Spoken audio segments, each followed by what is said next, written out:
Ça marche. Attendez, je vais voir juste si. Très bien. C'est bon, on profite. Donc, rebonjour et on attaque. C'est bon? C'est bon. Oui, Voilà. Donc, le module que je vais vous assurer durant toute l'année, et si tout va bien, on termine, toujours les étudiants gagnent au moins 15 jours, on termine 15 jours avant.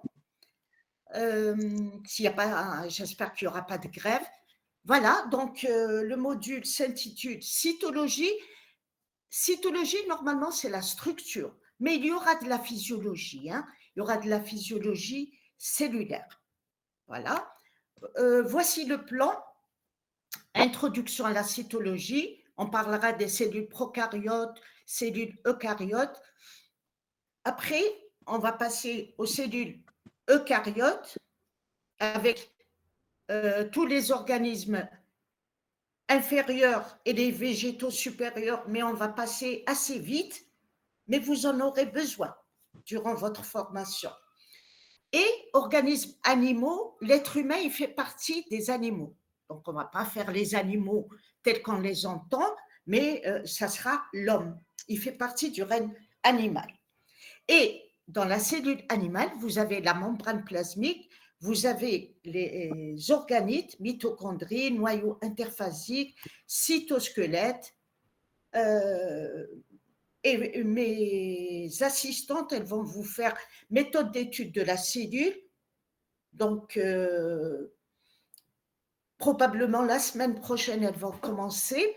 Et les systèmes endomembranaires qu'on appelle le réticulum endoplasmique, l'appareil de Golgi, lysosome et peroxysome.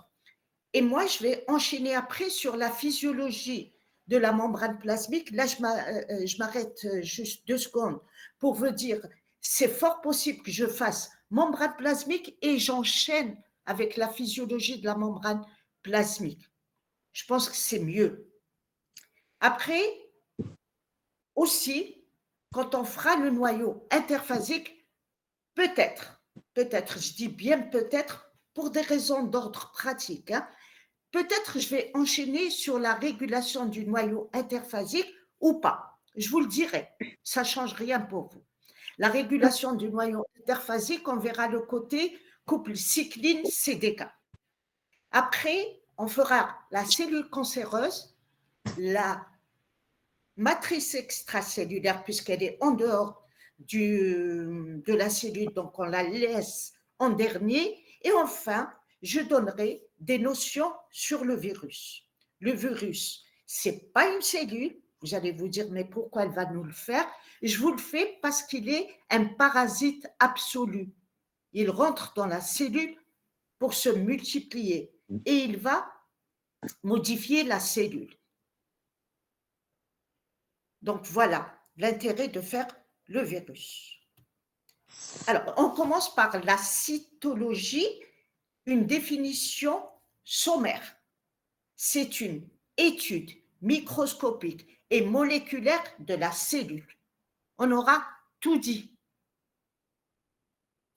Pour la cellule, sa définition serait unité structuro-fonctionnelle, c'est-à-dire sur le plan structural, et je vous ai dit qu'on rajoutera du fonctionnel, de la physiologie par rapport à cette cellule.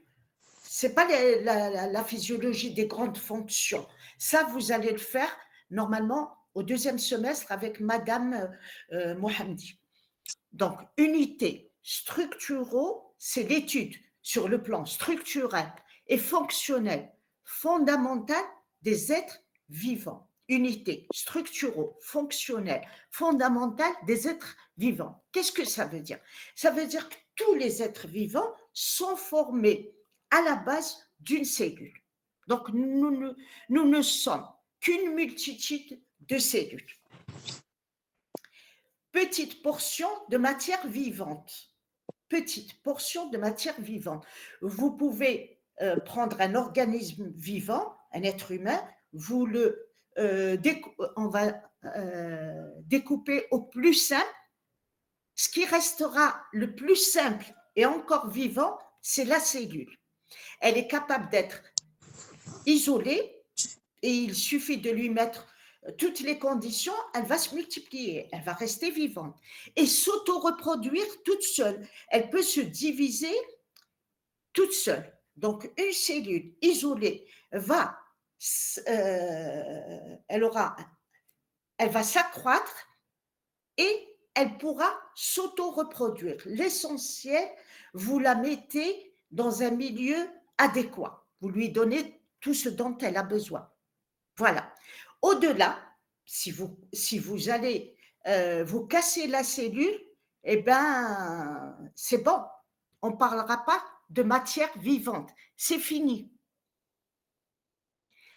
On vous dit, il y a deux grands types de cellules, ce qu'on appelle prokaryotes et eucaryotes. Les prokaryotes, c'est des organismes vivants, unicellulaires. Donc, il y a des choses à retenir comme ça, à vie. Vous n'allez pas les réviser. C'est comme bonjour. On ne le révise pas. On se lève le matin, on dit bonjour. Eh bien, ça, il y a des choses qu'il faut garder à vie. Prokaryote veut dire organisme vivant. Pourquoi vivant? Parce que c'est une cellule unicellulaire. Il est formé d'une seule cellule. Et ça, on ne le révise plus. Et on vous dit de 1 à une dizaine de micromètres. Ça veut dire quoi? Ça veut dire vous allez faire les TD et on va le premier TD, c'est-à-dire les premières séances, ça sera sur les méthodes d'étude. Et on vous dira jusqu'où peut aller l'œil humain, je vous le dis, 0,1 mm, après il n'y peut rien. Donc on ne verra pas une cellule à l'œil humain. Par contre, le microscope, il va jusqu'à 0,2 microns. On appelle ça un pouvoir de résolution. Donc, pour 1 à 10, à une dizaine de microns, on peut l'observer au microscope. Je ne vais pas vous enquiquiner un jour de l'examen et vous dire combien est la cellule prokaryote. C'est juste que vous retenez dans votre tête qu'elle fait 1 à 10 micromètres. Ça veut dire quoi? Voilà ce qu'il faut retenir. Ça veut dire, parce qu'on ne peut pas retenir toutes les dimensions, vous vous dites, cette cellule, on peut l'observer au microscope optique. C'est ça, parce qu'on fait un module de cytologie. Après, il y a des exceptions. On vous dit, le mycoplasme, il peut faire 0,1 micron. Et spirochète fait 500 microns. Ça veut dire que c'est les extrêmes. Mycoplasme, je l'ai mis entre parenthèses, et spirochète font partie des prokaryotes. Je l'ai mis entre parenthèses, c'est la suite. Ça va jusque-là? Coucou? Oui, ça va. Oui, Ça va, ça ça va. va. Voilà, il faut que je sache. Moi, je ne veux pas faire mon cours pour faire le cours. Il faut que les étudiants comprennent. Alors, le mode de vie, ils peuvent être aérobiques ou anaérobiques. Qu'est-ce que ça veut dire? Qu'ils sont capables de fixer qu'ils ont besoin d'oxygène ou anaérobiques, ils n'en ont pas besoin. Ils peuvent survivre sans oxygène. Caractéristique encore, sans vrai noyau. Il n'y a pas un vrai noyau. Ceci dit, ça ne veut pas dire qu'ils n'ont pas de matériel génétique. Ils ont un ADN circulaire, mais il n'a pas la forme avec une enveloppe comme le noyau qu'on a l'habitude de voir. L'ADN circulaire, c'est un chromosome, un seul. Puisqu'il n'a pas de noyau, réplication, transcription, traduction se passe dans le cytoplasme. C'est une évidence. Il n'y a pas de noyau. Tout se passe dans le cytoplasme. Contrairement à la cellule que vous avez l'habitude de voir, qui est eucaryote, qui a un noyau, il y a la réplication qui se fait dans le noyau, la transcription qui veut dire à partir de l'ADN, on forme un ARN messager, il se fait dans le noyau. Là, après, il passe dans le cytoplasme pour la traduction en acide aminé. Là, il n'y a pas de noyau. Donc, obligatoirement, tout se passe dans le cytoplasme. On vous dit, il a ces prokaryotes ont une paroi rigide. Vous n'avez pas l'habitude, à moins qu'on vous ait parlé de prokaryotes, d'une cellule prokaryote, on n'a pas l'habitude de parler de paroi rigide, sauf la cellule végétale. La cellule végétale, elle a une paroi. Donc, dès à présent, commencez à vous dire, ah, ça, c'est différent de la cellule animale. La cellule animale n'a pas de paroi. Donc, paroi rigide, membrane plasmique sans stérol. Les stérols, c'est l'ensemble. Dans les stérols, il y a le cholestérol. Au lycée, on vous a dit que la membrane plasmique, parce qu'on a pris une cellule animale, on vous a dit qu'il y avait le cholestérol dans la membrane. On verra quand on va l'étudier qu'il y a du cholestérol. Là, c'est à retenir. Les prokaryotes n'ont... Pardon? Pardon? Dans la membrane plasmique, ici, il n'y a pas de stérol. Donc, je retiens paroi rigide, je retiens qu'il n'y a pas de stérol. On vous dit cytoplasme à texture rigide, elle est plus rigide que la cellule animale, sans organite habituel. Nous, on a l'habitude dans la cellule animale de dire il y a la mitochondrie, il y a l'appareil de Golgi. Là, il n'y en a pas. Ok. Voilà. Ça, je retiens. Je dis, ah, elle est vraiment, elle a des caractéristiques différentes de la cellule animale qu'on m'a toujours prise en exemple, par exemple, pendant votre scolarité au lycée, au CEM. Voilà. Ces prokaryotes, ils ont deux types. Archéobactéries et eubactéries. Eubactéries ou vraies bactéries. Archéobactéries. On va commencer par le commencement. Archéo veut dire tout ce qui est archéo. Tout de suite, vous n'avez peut-être jamais entendu ce mot archéobactérie. Ben vous vous dites archéologie. Qu'est-ce que ça étudie l'archéologie? Tout ce qui est ancien. Donc, c'est des bactéries qui sont anciennes. Qu'est-ce que ça veut dire des bactéries qui sont anciennes? Ça veut dire des bactéries qui ont apparu sur Terre il y a très, très, très longtemps. C'est les premières. Archéobactéries. Mais puisqu'on en parle, elles existent encore. Hein? Elles existent encore. Donc, on peut dire que c'est les cellules vivantes les plus adaptées à notre monde, puisqu'elles sont très anciennes et elles y sont encore. Archéobactéries, premières à coloniser des roches nues. Sachez lire tout de suite quand on vous dit à coloniser des roches nues.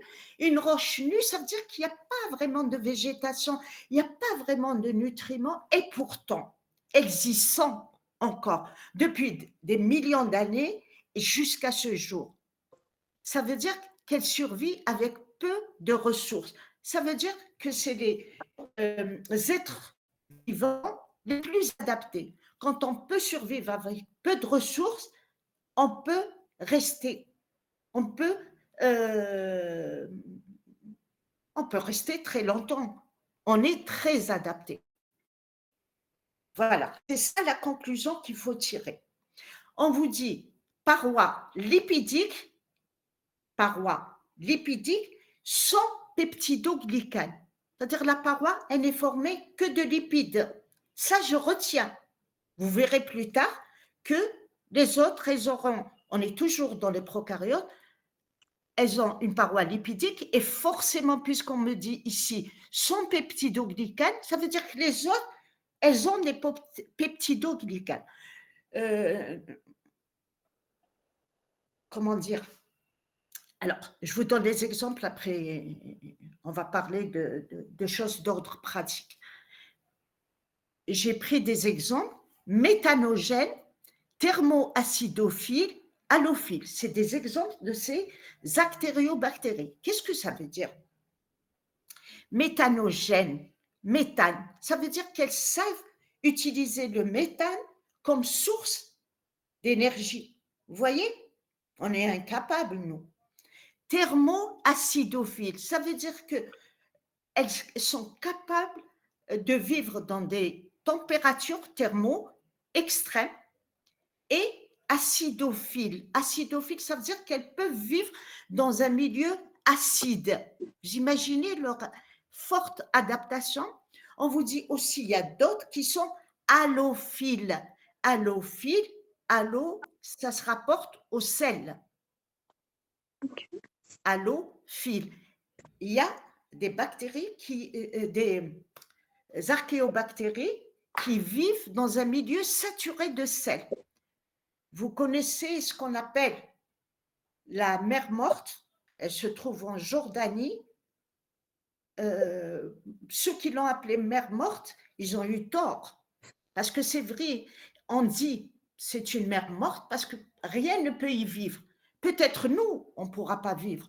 Peut-être les poissons ne peuvent pas vivre. Mais ces bactéries, ces archéobactéries, elles survivent dedans. Vous voyez leur forte adaptation. Alors, d'ores et déjà, comme il y a à chaque fois, vous remarquez qu'il y aura des différences, qu'il y aura des comparaisons, moi, je vous conseille d'établir un tableau. Vous mettez parois, plus pour les archéobactères, moins là où il n'y en aura pas. Peptidoglycane, plus moins pour les archéobactères, plus pour ceux qu'on va citer après. C'est une façon de travailler et ça vous paraîtra plus simple à réviser. Voilà. On a terminé avec les archéobactères. Le but, ce n'est pas de faire de la bactériologie, mais je vous donne des éléments parce que c'est des cellules. On passe à eubactéries ou vraies bactéries, c'est-à-dire celles que vous connaissez. On a les mycoplasmes, les cyanobactéries et les bactéries contemporaines, c'est-à-dire les bactéries dont on parle maintenant, qu'on appelle Escherichia coli.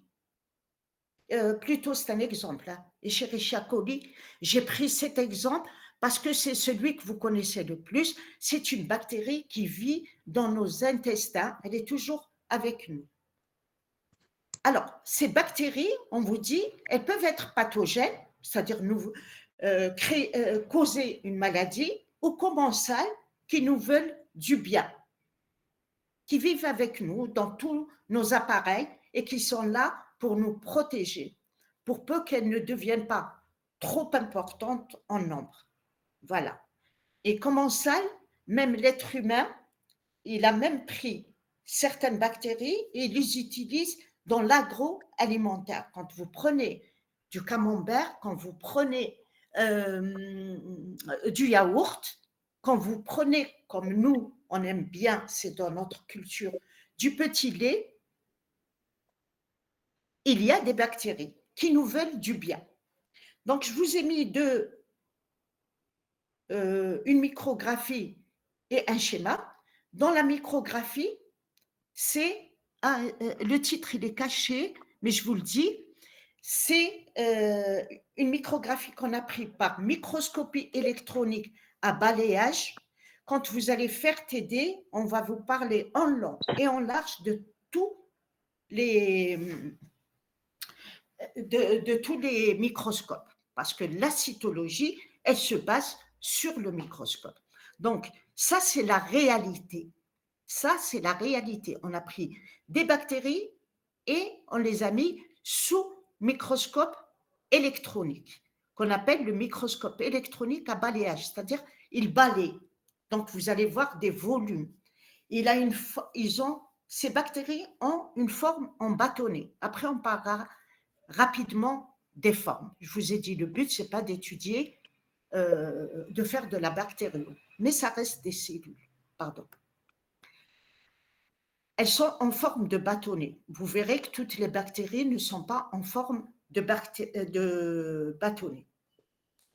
Voilà. Par contre, à côté, c'est un schéma. Ce schéma, il va vous représenter la bactérie type. Qu'est-ce qu'on pourrait trouver dans les différentes… Il a rassemblé. Dans un schéma, on est à l'aise. Certains constituants existent dans un type de bactérie et pas dans d'autres. Le schéma, il va vous rassembler tout ça. Vous avez une idée générale de tous les constituants qui pourraient exister dans une bactérie. Alors, ça, normalement, d'habitude, je le fais en TD. Je ne sais pas si elles vont le traiter, mes assistantes, donc je vais vous dire quelques mots. La bactérie est connue comme ayant une paroi bactérienne. Et la première fois où on a pu la mettre en évidence, c'est grâce à Gram. C'est un monsieur qui a trouvé une idée de coloration. Il les a colorés et il a trouvé qu'il y avait que les bactéries, ces bactéries contemporaines, il y avait des comportements différents. Et il a parlé de bactéries Gram+, il a subdivisé les bactéries, c'est la première subdivision. Après, on a pris la forme, on a pris… Mais au départ, c'est grâce à Gram qu'on a parlé de bactéries Gram+ et de bactéries Gram-. Qu'est-ce que ça veut dire bactérie? Donc là, je vous ai montré qu'est-ce qu'il a fait. Il a fixé par la chaleur, il a coloré, il a traité par l'iodine, il a décoloré et il a recoloré. Alors, ça, c'est les étapes. Dans le temps où on avait des microscopes, j'ai fait ce TP et d'autres. Malheureusement, cette année, on ne fera pas de TP, on n'aura même pas des microscopes. Ce n'est pas faute de les avoir demandés. J'ai dit, la cytologie sans TP, ça rime à rien. Et une fois, on nous a classés, grâce au TP que j'ai fait, j'ai assuré, parce qu'on m'a mis, ça c'est une parenthèse, hein, on a mis à ma disposition des microscopes et le matériel. La faculté de médecine de Tizi Ouzou a été classée première. Parce que, je vous le dis, même ailleurs, vu le nombre d'étudiants, on ne peut pas ramener autant de microscopes et c'est dommage. Voilà, je ferme ma parenthèse, je reviens à la coloration de Gram. Il a remarqué, quand il passe par toutes ces étapes, il a remarqué que celles qu'il a appelées Gram positif, elles ont une paroi épaisse avec beaucoup de peptidoglycanes, avec des lipides et peptidoglycanes. Il a remarqué que ces bactéries retenaient le colorant. Elles restaient colorées en violet. Par contre, les Gram-, il a remarqué au début, lui, il ne savait pas qu'il y avait des Gram+, des Gram-. Il a fait au pif. Il s'est dit, c'est comme ça. Peut-être avec la coloration, je vais classer. Ça aurait pu, les bactéries auraient pu se comporter de la même façon, on n'aurait pas parlé de Gram. Mais comme elles se sont comportées, leur paroi s'est comportée différemment, il a appelé les autres bactéries Gram-. Il a dit que leur paroi était fine du fait qu'il n'y avait pas beaucoup de peptidoglycanes, mais qu'il y avait beaucoup de lipides. Et donc, quand il faisait la décoloration, le colorant partait, et même quand il recolorait, il n'avait que le deuxième colorant, c'est-à-dire elle se colorait en rose comme l'indique le schéma. Et lui, c'est ça qu'il a vu au microscope. Et après, on s'est dit, il faut qu'on explique ça. On a fait l'analyse biochimique, l'analyse chimique. Et c'est là qu'il a remarqué qu'il y avait, pour les premières, beaucoup de peptidoglycanes et peu de lipides. Et pour les deuxièmes, peu de lipides et peu de peptidoglycanes, et beaucoup de lipides. De toute façon, c'était… Bonjour. Voilà. Et ça, pourquoi? Vous allez me dire, mais moi, je ne comprends pas. Vous me dites un peu, beaucoup. Sachez que les lipides, ils sont perméables. Là où il y a beaucoup de lipides, ils sont à même de permettre au colorant de partir quand il décolore. Vous voyez? Là, ça veut dire quoi? La conclusion qu'on peut tirer, c'est que là où il y a plus de lipides et moins de peptidoglycans, il y a une perméabilité plus importante de la paroi. Voilà. Est-ce que vous avez compris? Coucou. Non. Oui. Alors, Non. imaginez, vous avez des bactéries. Elles ont une paroi. Monsieur, on ne sait rien. Elles ont une paroi, point, parce qu'on l'a vu au microscope. Monsieur Graham, il s'est dit, il faut que je classe. Et je vais prendre ce critère de paroi. Je vais voir, est-ce qu'elle est différente dans son épaisseur? Est-ce qu'elle est différente dans sa composition? Et donc, il a coloré, il a fait une observation au microscope. Au microscope, il a remarqué deux choses. Il a remarqué que l'une retient le cristal violet, le violet, ce qu'on appelle le violet de Jensen, au laboratoire on l'appelle comme ça, et une autre catégorie de bactéries ne retenait pas, elle devenait rose, elle se décolorait. Et là, il s'est dit, il y a une différence. Et à l'analyse biochimique, il y a une réponse. Il a remarqué que celle qui retient, c'est celle qui a beaucoup de peptidoglycans, qui sont peu perméables et qui ont peu de lipides. Donc, le colorant, même s'il a perdu un peu à la décoloration, quand on a contre-coloré, il est revenu. On a s'effancé. Il n'est pas parti. Par contre, au niveau de la paroi, on parle de paroi, pardon. Par contre, le deuxième type de bactérie, à l'analyse chimique, elle suit, elle explique cette décoloration. On vous dit, elle est très riche en lipides et les lipides sont perméables. Ils ont fait partir le colorant. Ça va? Ça va mieux? Coucou. Oui, ça va mieux. D'accord. Ça aurait été bien que ça soit un TP, vous allez voir de vous-même. Après, c'est l'analyse biochimique qui a expliqué, hein. Mais moi, je vous ai mis tout. Alors, les formes des bactéries. Regardez, on va y aller rapidement. Je vous ai dit, c'est pas un module de microbio. Alors, vous avez les cocci. En français, ça c'est du latin. En français, on dit coque. Ça veut dire qu'elles sont en forme arrondie. Cocci, vous les avez toujours en chaîne. Vous les avez en 2 par 2. Et dans ce cas, on dira c'est des bactéries diplocoques. Diplo, qui veut dire 2 par 2, coque veut dire arrondi. Et on a pneumocoque. C'est une bactérie qui attaque les poumons. Cocci en amas, comme les staphylocoques. Vous avez les cocobacilles. C'est comme un bâtonnet, le bacille, ou bien je commence par bacille.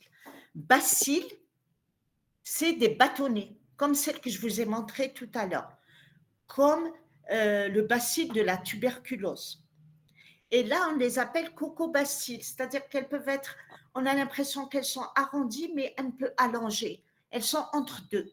Ce n'est pas tout à fait arrondi, coco, ou bien vous avez carrément certaines qui sont plutôt un peu allongées et certaines plutôt arrondies. On appelle ça cocobacilles. Il y a celles qui nous font penser à des arrondis, elles sont entre deux. Et celles qui sont un peu allongées, on les appelle les cocobacilles parce qu'elles ont les deux. Bacille pour bâtonnet et coco pour cocci pour arrondi. Ça, c'est des bacilles comme un bâton, mais elles ont les extrémités qui sont affinées. Elles sont fusiformes. On les appelle les bacilles fusiformes. Nous avons ceux qui sont recroquevillés, incurvés. C'est des vibrions, comme celui du choléra. Vous avez le spirile, comme la bactérie du choléra. Spirile, voilà, cette forme un peu en ruban avec des courbes. Borrelia, plus courbé, plus serpenté. Tréponème, encore plus, comme presque un ressort.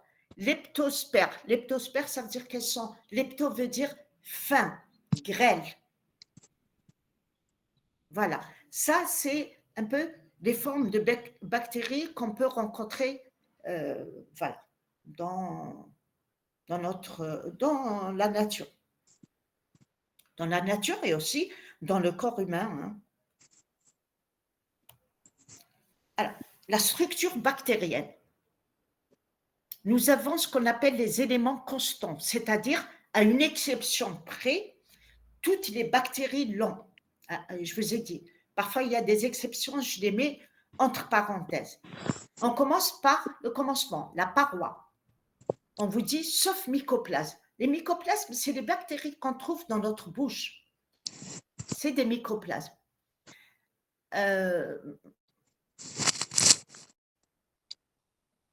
Forme, elle donne la forme à la bactérie. Je me posais la question, qu'est-ce qu'elle fait la forme ici? Ça veut dire qu'elle donne la forme à la bactérie, la paroi. Elle donne une protection parce qu'elle est un peu rigide. Elle permet quand même les échanges, ce n'est pas une rigidité absolue. Apeptidoglycane et porine. Porine, qu'est-ce que ça veut dire? On en reparlera quand même en long et en large quand on fera la membrane plasmique, quand on fera surtout la mitochondrie. Les porines, c'est des protéines qu'il y a qui s'organisent en pores pour les échanges. Cette paroi, elle a un pouvoir antigénique. Qu'est-ce que ça veut dire, pouvoir antigénique? Ça veut dire que elle, déjà la paroi, c'est elle qui peut causer des problèmes, des pathologies. Elle a un pouvoir antigénique, c'est-à-dire elle porte des antigènes. On aurait pu penser que la paroi, non, elle ne porte pas des antigènes. Si. Et donc, comme on sait qu'elle a un pouvoir antigénique, donc elle a des antigènes qui ne nous veulent pas du bien, eh bien, les scientifiques l'ont ciblée par des antibiotiques. Donc, ils la ciblent. Il étudie cette paroi, il étudie les molécules qui sont antigéniques sur cette paroi et il fabrique des antibiotiques qui vont la cibler, qui vont la neutraliser. C'est ça le rôle des antibiotiques. Hein. On passe à la membrane plasmique. On vous dit semblable aux autres membranes plasmiques. Semblable. Vous qui avez étudié au lycée la membrane plasmique ou au CEM, en gros, on vous a dit formée de lipides et de protéines. C'est ça. Sans rentrer dans le détail. Donc, semblable aux autres membranes plasmiques, moi je retiens lipides, protéines, plus les fonctions de la mitochondrie, c'est-à-dire plus de protéines. La mitochondrie, plus fonction de la mitochondrie, c'est-à-dire d'autres protéines qui remplissent le rôle de la mitochondrie. Et on nous dit cible de certains ATB, cible de certains antibiotiques. Si j'ai dit cible de certains antibiotiques, retenez qu'elle a un pouvoir antigénique. Je ne l'ai pas répété, je l'ai fait exprès pour voir est-ce que si on emploie des antibiotiques, ça veut dire forcément il y a des molécules sur cette membrane plasmique qui nous veut du mal. C'est des molécules qui sont considérées comme des antigènes. Pas la peine de répéter pouvoir antigénique plus que je l'ai dit ici, mais j'ai répété cible antibiotique de certains antibiotiques, ça doit être dans votre tête. Que tout de suite, je peux poser la question à l'examen, pensez-vous que la paroi a un pouvoir antigénique? Vous allez dire oui. Vous allez mettre une croix. Pensez-vous que la membrane plasmique a un pouvoir antigène? C'est pas parce qu'on ne l'a pas écrit qu'il n'y est pas. Vous dites oui. Vous voyez? Coucou, vous êtes là? J'espère que je ne parle pas dans le vide. On est là. Vous êtes là? Très bien. Ça vous intéresse? C'est intéressant ou pas? Oui. Oui, c'est intéressant. Voilà. Alors, on est en train de décrire la bactérie. Cytoplasme. On vous dit, cytoplasme, il y a un appareil nucléaire, je ne parle pas de noyau, un appareil nucléaire sans enveloppe, chromosome unique, ADN circulaire, caténaire. Madame, excusez-moi, mais il y a un problème de partage d'écran parce qu'on ne voit pas la diapo. Ah, ça, moi, je n'ai rien changé. Hein. C'est pas le cas de tout le monde. Pardon? Bah, parce que moi, par exemple, je crois que je sais pas c'est quoi comme jeu, mais j'ai un jeu.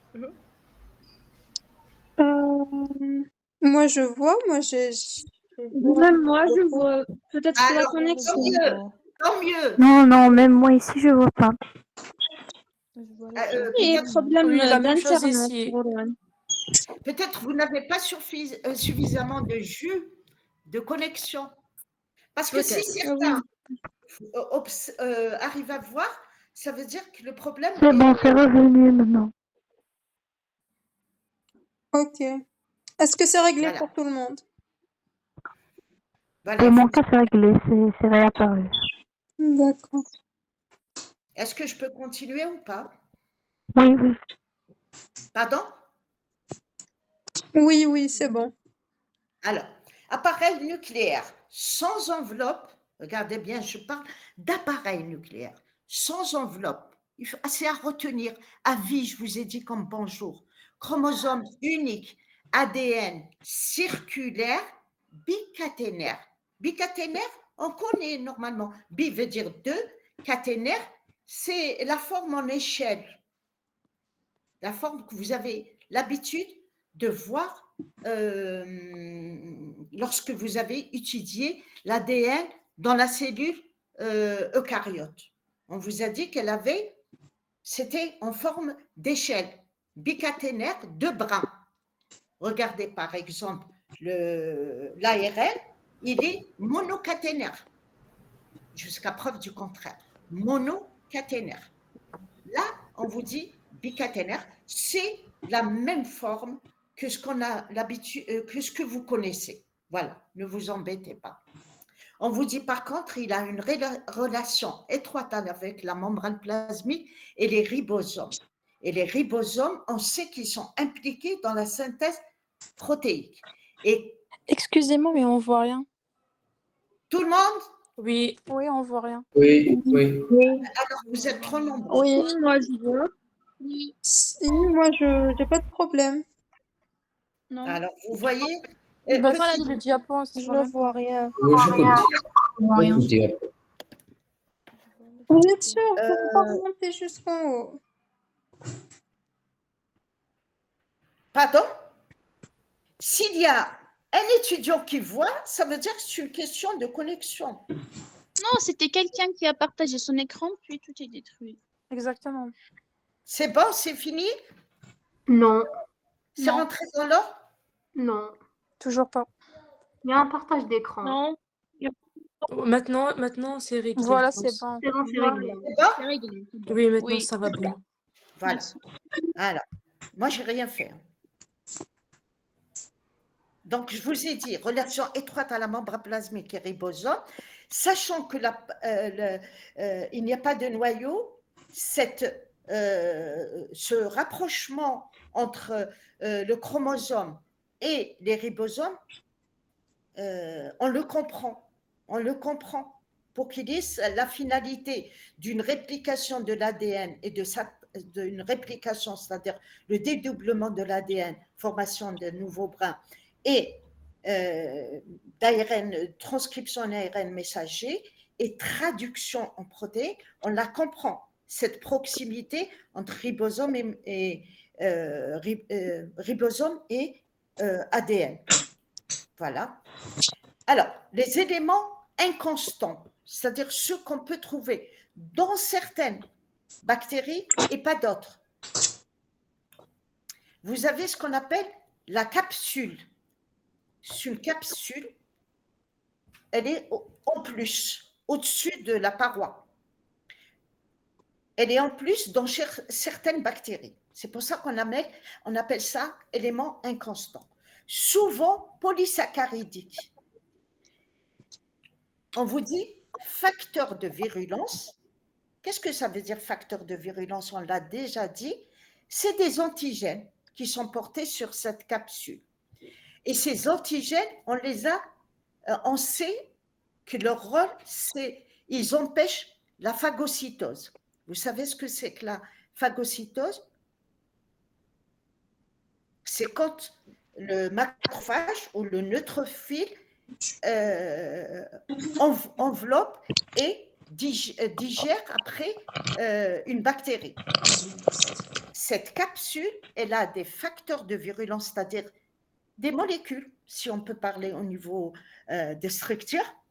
C'est des molécules qui vont empêcher vos cellules de défense de phagocyter une bactérie. Vous voyez, ça veut dire que cette capsule ne nous veut pas du bien.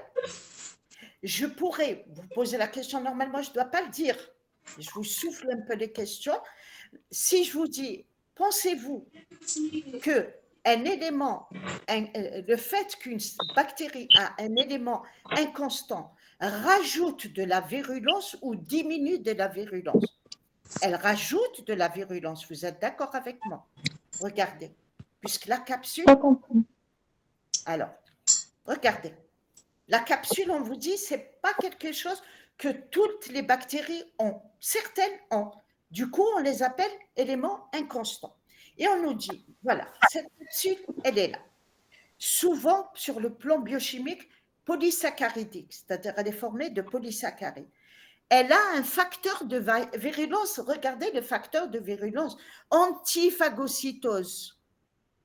Ça veut dire quoi? Elle a des antigènes qui vont empêcher vos globules blancs comme le neutrophile et le monocyte qui se transforme en macrophage de phagocyter la bactérie.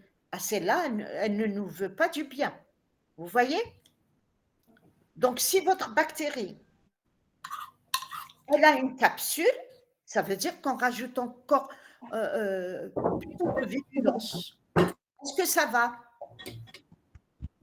Oui. Ça va ou pas? Oui. Oui ou pas? Moi, je ne veux pas avancer pour le plaisir d'avancer. Hein. Oui, Si c'est ça bien, compte. c'est bien. Alors, on passe à un autre élément inconstant. Ça veut dire quoi? Ça veut dire que toutes les bactéries ne l'ont pas. Certaines l'ont, d'autres pas. Ce qu'on appelle le flagelle ou le cil. On vous dit un ou plusieurs. Ça peut être un cil, un flagelle ou plusieurs. Il est locomoteur, c'est-à-dire c'est lui qui permet à certaines bactéries de se déplacer. Et j'ai mis flagelline, c'est sa composition moléculaire, c'est une protéine. Il peut être antigénique, c'est-à-dire j'ai employé facteur de virulence, antigénique, ça veut dire la même chose. Un antigène est un facteur de virulence dans la bactérie. Donc, vous voyez, plus une bactérie a des éléments inconstants, plus elle peut être encore plus antigénique. Elle nous veut plus de mal. Plutôt, il nous faut que notre système immunitaire soit très, très fort pour l'anéantir. Ça va? On passe à un autre. Écoutez, si ça ne va pas, vous intervenez. C'est mieux. Vous me dites, madame, ici, ce point, on ne l'a pas bien compris. Voilà. Après, vous avez ce qu'on appelle le pili. Celui-là, on le voit au microscope électronique. Il est court et cassant. il permet l'adhésion aux interfaces et muqueuses. C'est lui qui va permettre à une bactérie qui se loge dans les muqueuses de se maintenir. Et aux interfaces, ça peut être même dans nos sanitaires. Vous laissez par exemple de l'eau quelque temps, vous partez en vacances, quand vous allez revenir, vous allez trouver cette eau, elle est visqueuse, elle est très visqueuse. Et bien ça veut dire que ces bactéries, elles ont formé un biofilm qui leur permet, avec ce pili, d'adhérer à la surface et de rester. C'est pour ça que c'est bien et c'est recommandé de jeter souvent de l'eau sur des surfaces comme ça, dans les sanitaires, et voilà. Vous avez ce qu'on appelle le pili sexuel. Le pili, il y a celui-là que j'ai cité, qui permet l'adhésion, mais il y a ce qu'on appelle aussi le pili sexuel. Plus court, quand une bactérie l'a, on l'appelle bactérie mâle. Quand une bactérie a ce pili, on l'appelle la bactérie mâle. Il permet le contact avec une bactérie qui sera femelle et échange de matériel génétique. C'est un pan. Le pili sexuel va jouer le rôle. Le pili sexuel, c'est un pan protéique d'une bactérie mâle. Ce pan, il va permettre de se lier à une bactérie femelle et de lui transmettre un échange de matériel génétique. Ça, ce point, on va le reprendre en long et en large après, quand on va parler comme un sous-titre, échange de matériel génétique entre bactéries. Voilà, donc on le laisse. Vous, ce que vous devez savoir, que ce pili constant n'existe pas chez toutes les bactéries. Et on comprend, celles qui l'ont, on l'appelle bactérie mâle. Et on a voulu savoir c'est quoi son rôle. On a remarqué que c'était un pan, un canal très très fin entre une bactérie et une autre, une bactérie mâle qu'il a, et une bactérie femelle pour lui transmettre du matériel génétique.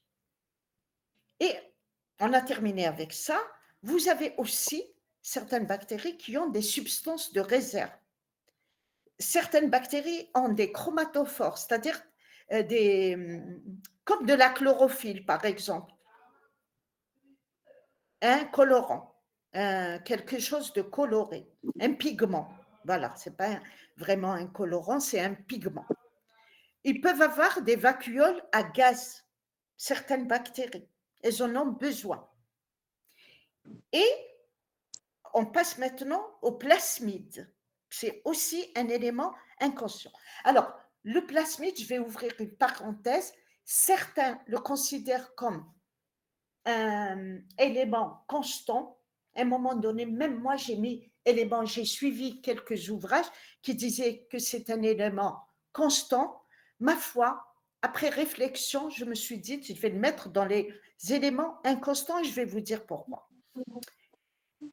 On va voir, on va le définir.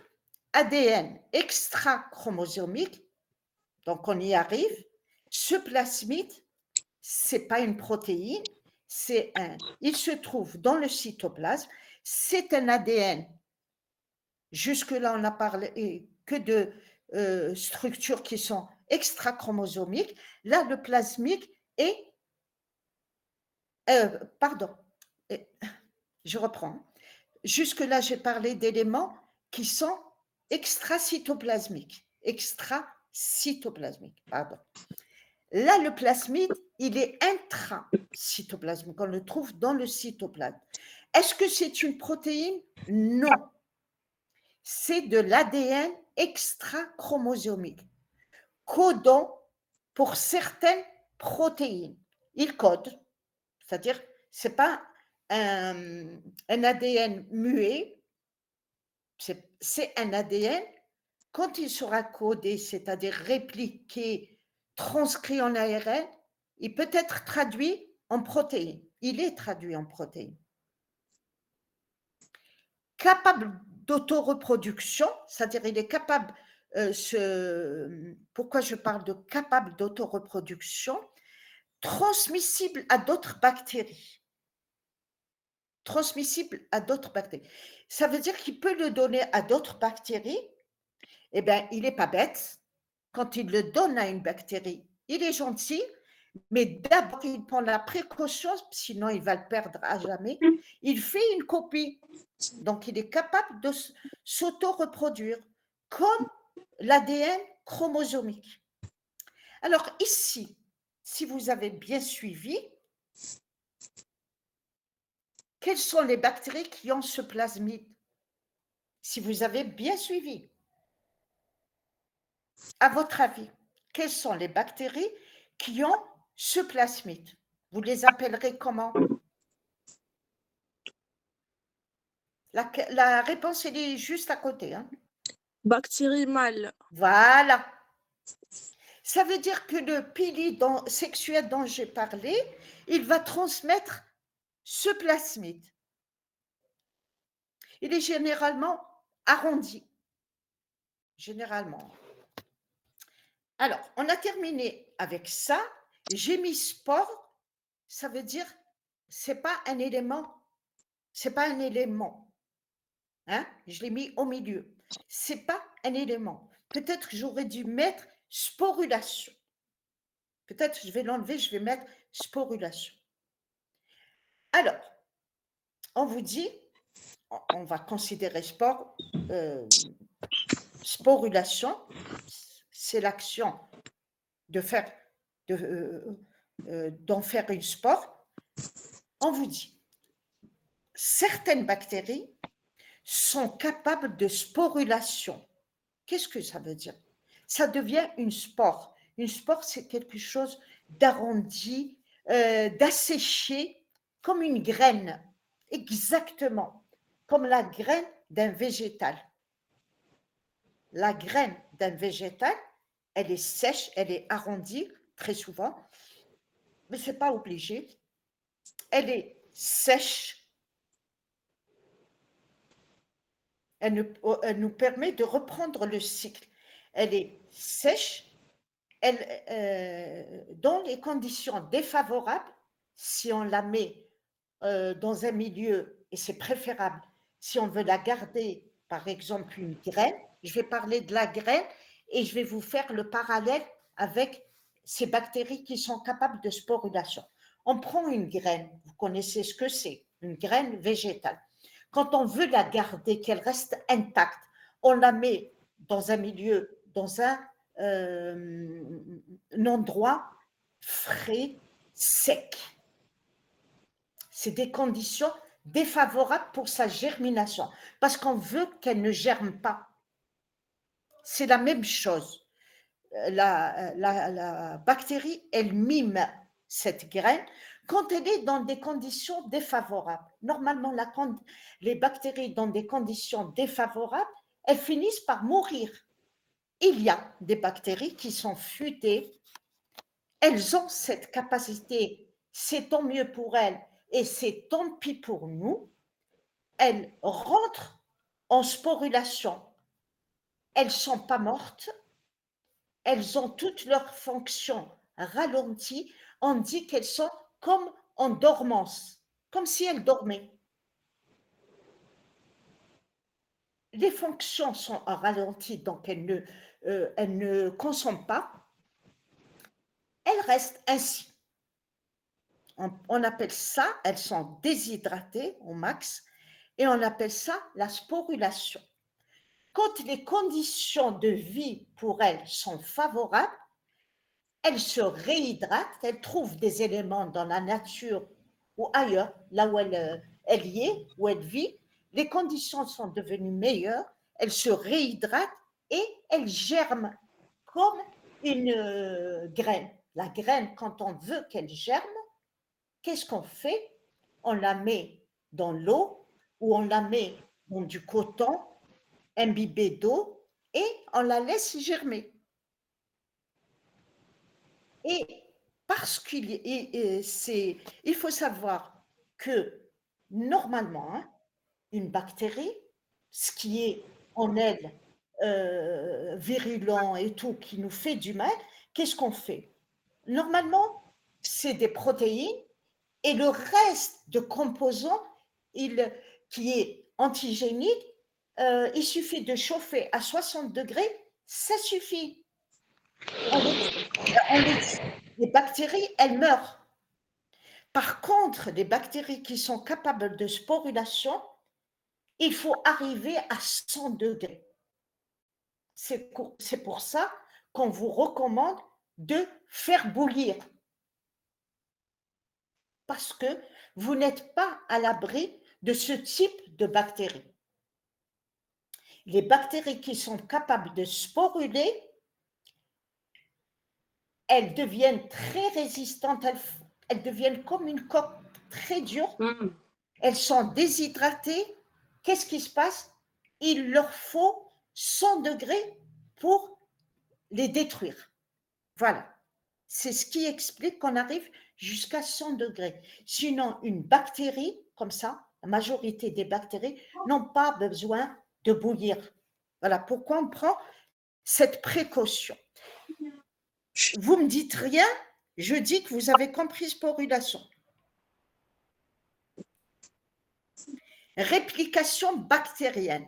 Réplication, dédoublement, multiplication, division, c'est la même chose. Par contre, là, vous, quand on vous a parlé la première fois de division cellulaire, parce que ça reste une cellule, on vous a parlé de mitose. Là, ce n'est pas une mitose. Vous avez la bactérie qui va d'abord dédoubler tout ce qu'elle a comme matériaux, ses protéines, tous les éléments. Elle va dédoubler son ADN, donc son chromosome, et on va voir la formation de cloisons. Regardez, de part et d'autre, vous avez une cloison qui se forme. On appelle ça division et après, elles vont se séparer. On appelle ça la division par scissiparité. Il y a scission. Il n'y a pas division mitotique. Donc, si je vous dis division mitotique, je vous mets une cellule, des cellules eucaryotes et je vous donne aussi une bactérie. La bactérie, elle n'est pas concernée par la mitose que vous avez fait avec plusieurs étapes bien connues et voilà. Ah, je suis revenue. Ah non. Alors, là, on revient à un chapitre, on va dire, échange de portions de matériel génétique. Nous, on a déjà des éléments. On a parlé tout à l'heure de pili sexuel. Il va rentrer en jeu obligatoirement. Sinon, à la fin, vous me dites, et le pili? On va parler de plasmide. Sinon, vous allez me dire, mais d'où vient ce matériel génétique? Est-ce qu'il vient du chromosome essentiel?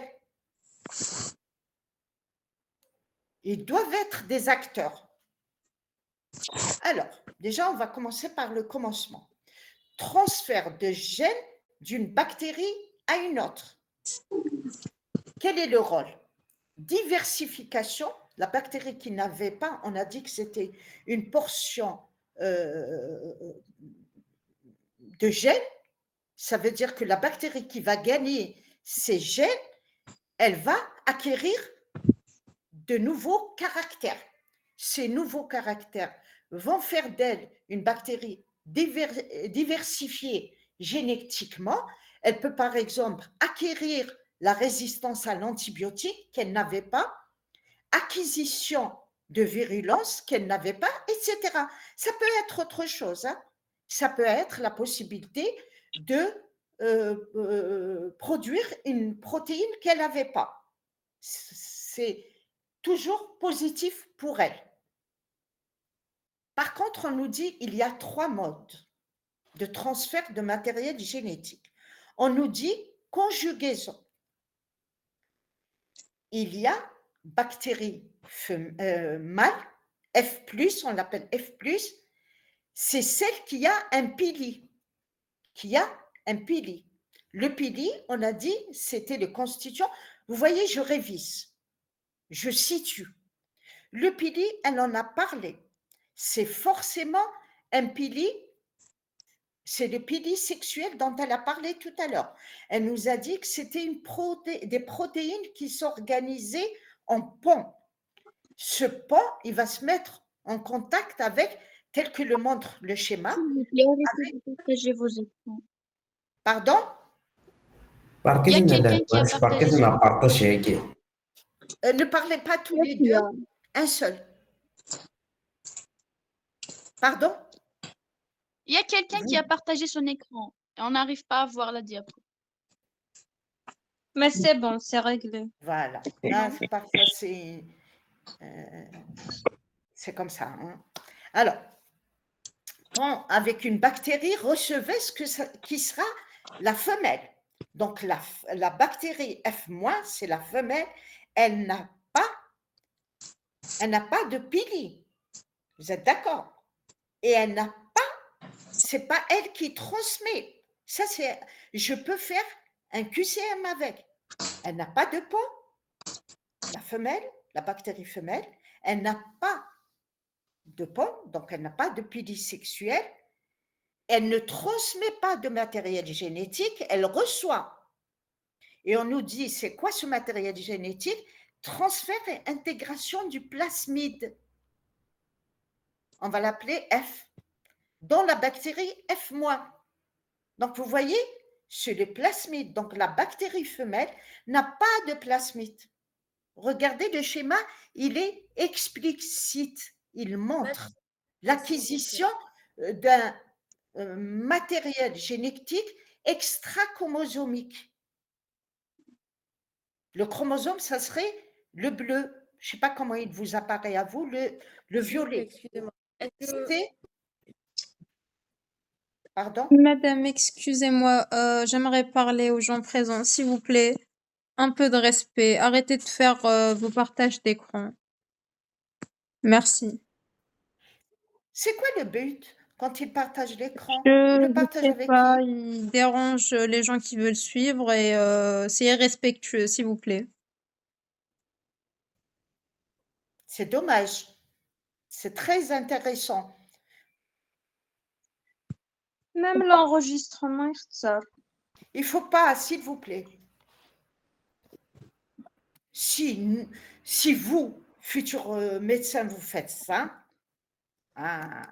c'est qui, moi? Pour moi, les étudiants de médecine, ils sont exemplaires. D'habitude, je n'ai pas ce genre de problème. Et je l'ai fait quand il y avait le Covid, la pandémie, je n'avais pas ce genre de problème. Mais je pense peut-être qu'ils ne maîtrisent pas. Il y a certains qui ne maîtrisent pas ou qui font de fausses manœuvres. J'ose espérer que c'est ça. Ce n'est pas pour nuire. Ça m'étonnerait. Franchement, ça m'étonnerait. Donc, juste, faites attention. Moi, j'irai plus juste vers ça. Voilà, parce que d'habitude, je n'ai pas ce genre de problème. Alors, donc, on a compris la conjugaison? Madame, s'il vous plaît, est-ce que vous pouvez revenir sur la conjugaison? La conjugaison, voilà. On a compris, c'est un échange de portions, c'est un mode. Il y a 3 modes d'échange de matériel génétique. Pour échanger un matériel génétique, il faut qu'il y ait, moi je me dis, je ne connais pas, je me dis, on veut échanger un matériel génétique. Il faut qu'on ait d'abord un donneur et un receveur. Il faut qu'on ait chez le donneur quoi échanger, c'est-à-dire un matériel génétique. C'est le plasmide. Il faut qu'on ait après un moyen d'échanger. C'est le pili. Donc, regardez bien. Si je mets le curseur, vous le voyez? Le curseur, est-ce que vous le voyez? Oui. J'ai mis un oui. curseur. Oui, on le voit. Oui. Ah, Donc, regardez, la bactérie donneuse, c'est celle, elle a un plasmide, il est en rouge. Elle a un pili, donc tout va bien. Le pili, c'est des protéines qui se sont organisées en pores. Ça permet des échanges. Donc, il y a un espace. Ce plasmide, il va passer, top, top, top, top, top, top, top. Il est là. Cette bactérie l'a acquéri. Mais vous pouvez me dire, madame, si elle a la deuxième, elle a acquéri le plasmide qui porte des gènes, qui codent pour des protéines qui lui seront bénéfiques, et l'autre. Mais je vous ai dit tout à l'heure, la bactérie, on l'a dit tout à l'heure, la bactérie donneuse, on a parlé de plasmide à ce moment-là, comme élément inconstant, on a dit qu'il était capable d'autoréplication. Et regardez bien la troisième, on vous montre qu'il l'a transféré, mais qu'il en a, entre-temps, il a répliqué. Il n'est pas bête, il ne va pas perdre des gènes. Donc, il auto-réplique et il donne une copie. Ah, bien sûr. Il faut être gentil, mais pas naïf. Est-ce que ça va? Oui. Oui, ça va. Très bien. Madame, Oui. est-ce que c'est possible que vous nous reparliez de scissiparité un peu plus en détail ou pas? C'est pas le but. C'est-à-dire pour vous, je vous ai dit, c'est pas de la bactério. La scissiparité, ça passe pas par les étapes de la prophase, métaphase, anaphase, télophase. Déjà, il y a un seul. Mhm. Il y a un seul chromosome. Il n'y a pas un noyau, donc je ne vais pas parler de l'état où le noyau perd sa membrane. Il n'y a pas de noyau. Donc, ce n'est pas une mitose. C'est juste il dédouble son chromosome, il dédouble tous les matériaux dont il a besoin et on voit un sillon se former. D'accord. Et ce sillon se rejoint et les deux bactéries seront séparées. D'accord, merci. C'est tout. D'accord. Merci. Voilà. Alors, pour l'échange de matériel génétique, on aurait pu penser qu'il n'y a que ça. Sachez qu'il y a d'autres moyens de faire un échange de matériel génétique. On nous dit ce qu'on appelle la transformation. La transformation, voilà, vous avez incorporation, c'est toujours la même chose, le principe, je veux dire, le but en lui-même, c'est incorporation d'ADN de bactéries F+, dans une bactérie F-. On nous montre le plasmide. Hein? Il est transmis. Regardez, la première des choses que je vois ici, il n'y a pas un contact proprement dit. Il n'y a pas un contact entre les deux. Vous allez me dire, il n'y a pas Pili. Comment elle a fait ça? D'accord? Ok. Eh bien, sachez, il faut qu'elle soit rapprochée, mais qu'il n'y a pas un contact physique. On appelle ça, il faut que les bactéries soient dans un état de compétence. De compétence, qu'est-ce que ça veut dire, l'état? Il faut atteindre l'état de compétence. Ce n'est pas tout le temps que ça se passe. Quand les bactéries atteignent l'état de compétence, ça veut dire qu'elles deviennent perméabilisées. Donc, perméabilisées, ça veut dire qu'elles sont transformées. Juste peut-être électroporation émise dans CaCl2, je vais le mettre ailleurs. Là, je l'ai mis trop vite. Donc, je vais le mettre ailleurs, mais ce n'est pas faux. Hein. Je vais vous dire pourquoi. Vous lisez bactérie transformée, qu'est-ce que ça veut dire? C'est une bactérie compétente. Comment elle devient compétente? Par perméabilisation. C'est-à-dire les conditions font qu'elles deviennent perméabilisées. Quand elles sont perméables, elles peuvent recevoir, hein, les bactéries, regardez, on vous montre leur périphérie modifiée. comme s'il y avait des pores. Et ces pores vont permettre aux plasmides de se déplacer et d'être acceptés. Voilà. Après, j'ai mis par électroporation, on mise dans CaCl2. Il s'est déplacé, et peut-être j'ai fait une fausse manœuvre, il s'est déplacé. Moi, je vais le laisser à la fin. Oubliez électroporation, on mise dans CaCl2. Je vais dire incorporation d'ADN de bactéries plus dans bactéries moins. Mais moi, je ne vois pas un contact entre les deux. Comment est-ce possible? On vous dit qu'il faut que la bactérie soit transformée, qu'elle devienne compétente, que les conditions font qu'elle devienne perméable. Quand elles deviennent perméables, ça veut dire qu'il peut y avoir, par formation des pores, ça veut dire que les protéines de surface se réorganisent en pores pour permettre aux plasmides d'atteindre, d'arriver à la deuxième bactérie. Et cette bactérie, comme la première, acquisition de nouveaux caractères dans F-. J'ai dit exploiter en biotechnologie, c'est-à-dire le fait, les chercheurs, les scientifiques ont vu que les bactéries étaient capables de transformation dans certaines conditions. Ils ont exploité ça en biotechnologie. Et je vais vous donner un exemple précis juste après. Mais comment, vous allez me dire, mais comment ils ont pu reproduire ce que fait la nature?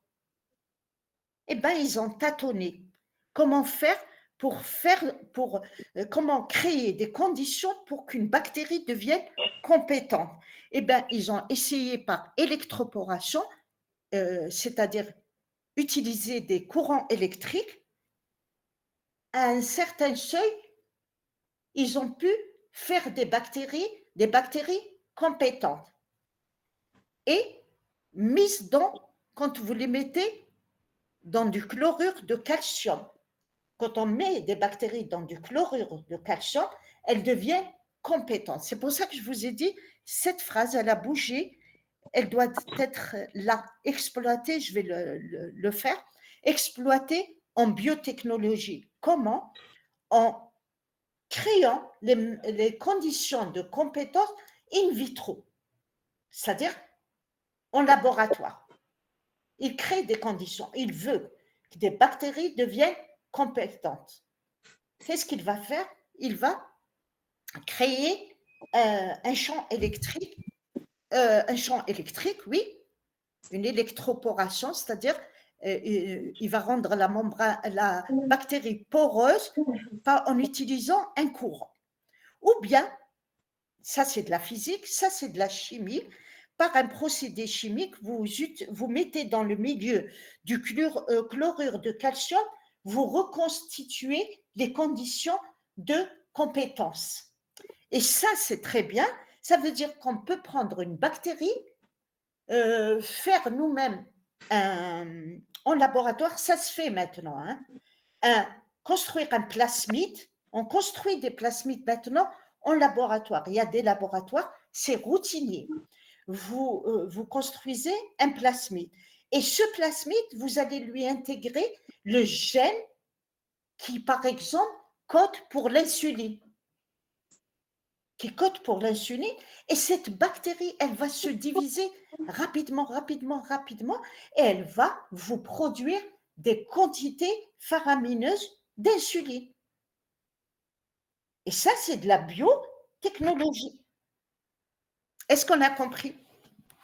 Madame, j'ai une question. Oui.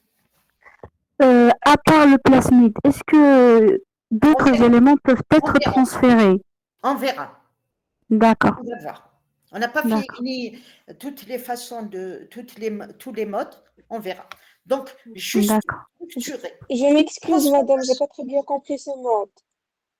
Qu'est-ce que vous n'avez pas compris au juste?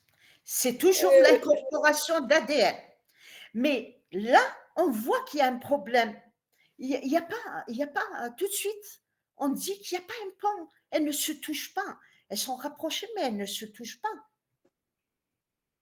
Et alors, comment elles font? Il faut bien que le plasmide sorte et intègre. Eh bien, ces bactéries doivent être transformées. Et quand elles sont transformées, elles sont compétentes, elles sont capables, compétentes pour l'échange. Comment elles sont compétentes? Elles sont compétentes par perméabilisation.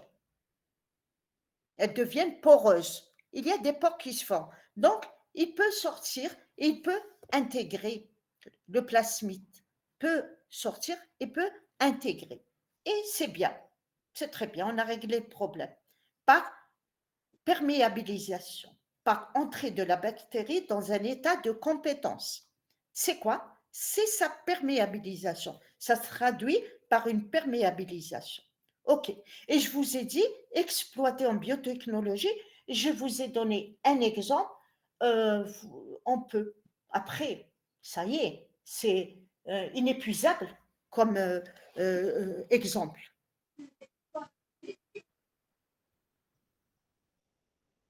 Voilà.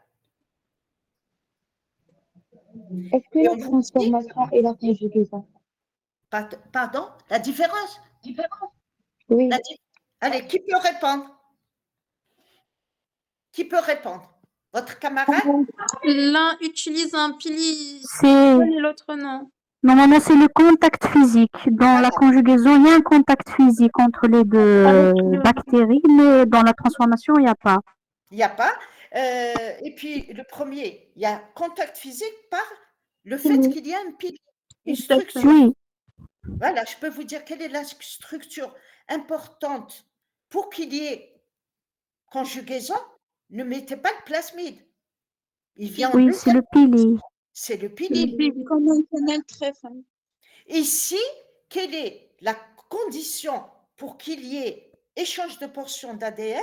Là, vous dites entrée de bactéries en compétence, Oui, perméabilisation, formation de pores.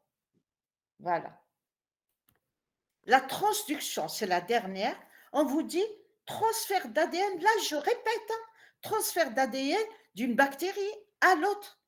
Ça, ben, on est toujours dans les modes de transfert d'ADN. Mais je le répète, il y a des répétitions qui sont nécessaires.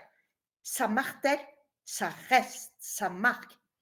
Mais ici, on vous dit intervention d'un vecteur. Qu'est-ce que ça veut dire? Intervention entre la bactérie mâle et la bactérie femelle d'un intermédiaire. Et cet intermédiaire qui va jouer le rôle, qui va être le transporteur. Le transporteur, et après, il va, c'est lui qui va faire le vecteur, qui va aller, il doit avoir la capacité d'entrer dans la première bactérie et dans la deuxième bactérie. Sachez que il y a des bactéries qui sont parasitées par des virus. On vous dit virus spécifique des bactéries. Et le virus spécifique des bactéries, on l'appelle bactériophage. Phage pour manger, ingérer par une bactérie. Vous voyez? Donc, vous avez toujours deux bactéries. Vous avez une bactérie, elle va être contaminée par un bactériophage, un virus spécifique des bactéries. Voilà, il se met sur la bactérie, il se multiplie. Après, on fera le virus, je vais vous le dire sommairement. Vous, ce qui vous intéresse, c'est qu'il rentre son matériel génétique. Il se multiplie. Quand il se multiplie, il prend un peu de la bactérie. Et vous voyez ici, ce n'est pas à proprement le plasmide, hein, c'est un peu de matériel génétique. C'est un peu intrachromosomique. Vous voyez? Donc, c'est possible. Il est possible. Alors, il prend un peu de matériel. Regardez les couleurs. Regardez lui quand il est gris. Regardez, je ne sais pas, je vais dire gris, brun. il est rentré dans la bactérie, s'est multiplié. Voilà son matériel génétique d'origine. Il y a la réplication du matériel génétique de la bactérie. Il prend des bouts. Il prend des bouts. Il prend des bouts. Quand il les Pardon. prend, oui, Il y a quelqu'un qui a partagé son écran encore une fois. je suis. S'il vous plaît, arrêtez de faire ça. Voilà. Il prend des bouts d'une bactérie, par exemple, résistante. S'il vous plaît. Si on fait Arrêtez. ça, il faudra 3 heures pour faire un cours. Justement. Ouais. Alors, S'il vous plaît, arrêtez. bon. Amine, barka. Amine, s'il vous plaît. C'est grave. C'est bon. Voilà. C'est réglé. Moi, je suis sûre qu'il a fait une fausse manœuvre. Et là, il a pris un peu, regardez la couleur. Il a pris un peu de matériel génétique de la première bactérie. Si ça se trouve, elle est résistante. Il y a ce qu'on appelle une recombinaison génétique. Ce virus, il n'est plus le même. Et il va contaminer une deuxième bactérie qui n'a pas ce gène. Il va l'injecter dans son matériel génétique. Regardez, il y a du vert qui apparaît. Et regardez le vert qui apparaît ici, ça veut dire qu'il a ce gène codé pour une molécule au niveau de la membrane plasmique, par exemple. Et c'est un facteur de virulence. Et cette bactérie est transformée. Cette deuxième bactérie transformée, elle a acquéri, par exemple, la résistance à un antibiotique donné. Voilà. Voilà. Si vous voulez, comme c'est le premier cours, j'aurais aimé avancer mieux, mais on n'attaque pas les eucaryotes aujourd'hui, parce que ça ne sert à rien de faire juste une diapo ou deux. Voilà. C'est bon? Oui, Oui. d'accord. Voilà. Oui. La prochaine fois, s'il vous plaît, on va se mettre dans les meilleures conditions. On n'est pas à l'abri d'un problème, on va se mettre dans les meilleures conditions et on va avancer un peu mieux. Bon, les bactéries, peut-être que vous n'avez pas beaucoup d'éléments et tout.